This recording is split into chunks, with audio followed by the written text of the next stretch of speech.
Breaking news tayo mga tol, panalo na po si Vincent Astrolabio sa Thailand. Pero muntikan na tayong matalo sa decision dahil purong solid ang patama ni Kaikana. Pero pagdating nga po ng round 11, tinamaan ng solid straight si Kaikana kaya bumagsak. Nakabangon pa naman siya pero hindi na pinakawalan ni Astrolabio hanggang inawat na lang ng referee. Kaya si Vincent Astrolabio na ngayon ang mandatory sa WBC. Si Alejandro Santiago na ang next target, ito ang tumalo kay Nonito the Flash Donaire. So anong masasabi nyo sa naging performance ni Astrolabio mga tol? Muntikan na tayo sa isang Thai boxer. Sa ibang balita naman, nag-announce na nga po si Yumir Felix Marcial na hindi muna lalaban sa kanyang professional fight sa Amerika dahil mas piniling paghandaan ang Paris 2024 Olympic. Marami pang preparasyon at laban ang kailangan gawin ni Marcial para makapasok at matupad ang pangarap na makapag-uwi ng gintong medalya. Lalaban pa daw siya sa Asian Games na gaganapin sa China. Ito ay Olympic qualifying tournaments kaya kailangan manalo at makapasok si Yumir. Mag-training daw ang Team Pilipinas sa Australia. Kaya sa mga nag-aabang ng update kay Yumir mga tol, focus daw muna sa Olympic. Edad 27 na po ngayon si Marcial, nakaapat na panalo sa professional.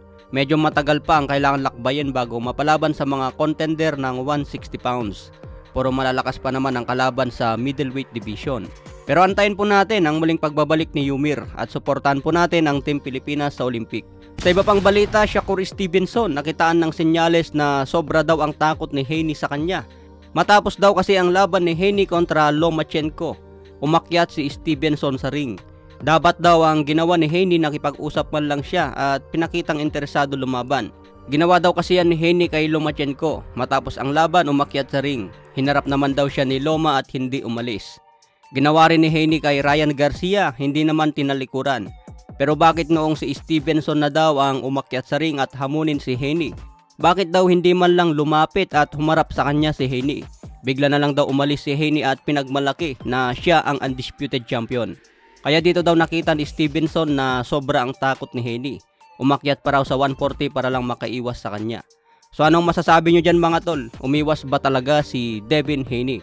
Sa ibang banda, usapang basketball naman tayo mga tol. Mainit na pinag-uusapan ang pagkatalo ng Pilipinas sa Dominican Republic. Reklamo nga po ng mga fans, mahina ang coach ng Gilas. Kailangan daw palitan ng mas matindi.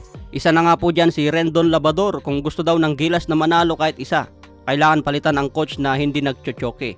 3 minuto lang kasi ang binigay na laro kay Lakay Ren sa bando, kaya 2 points lang ang naambag sa score. 1 minute play naman kay Soto. Paliwanag naman ni Chot Reyes, kailangan ilabas si Kai Soto dahil nakagawa agad ng 2 pagkakamali, kaya 1 minuto lang ang naibigay sa bata. Mas maganda raw kasi ang pinakita ni Edu at Fajardo na kapalitan ni Soto sa ilalim. Kaya walang opportunity para kay Soto sa laban na yon. Bangko talagang abutin mo kapag ganyan mga tol. Pero sabi naman po ng iba, dapat daw binigyan pa ng oras yung bata para magkaroon ng kumpiyansa. Kaso in game na yun mga tol, importante ang bawat galawan. Reklamo pa ng mga fans, masyadong babad si Jordan Clarkson. Kaya sa bandang huli na fouled out at hindi nakapaglaro sa crucial time. Mula nang mawala si Jordan sa field, magulo na ang play ng Gilas hanggang natalo. So ano ba dapat ang kailangan gawin ng Gilas mga tol para manalo? Mahina ba talaga ang coach ng Gilas o may kulang sa player, lalo ng isang magaling na point guard? Yung iba naman hindi nagagamit ang tunay na talento dahil nakaupo lang sa bangko. O sadyang malakas lang ang kalaban kaya tayo ay natatalo. So anong masasabi nyo dyan mga tol? Comment down below at pag-usapan po natin. Maraming salamat po.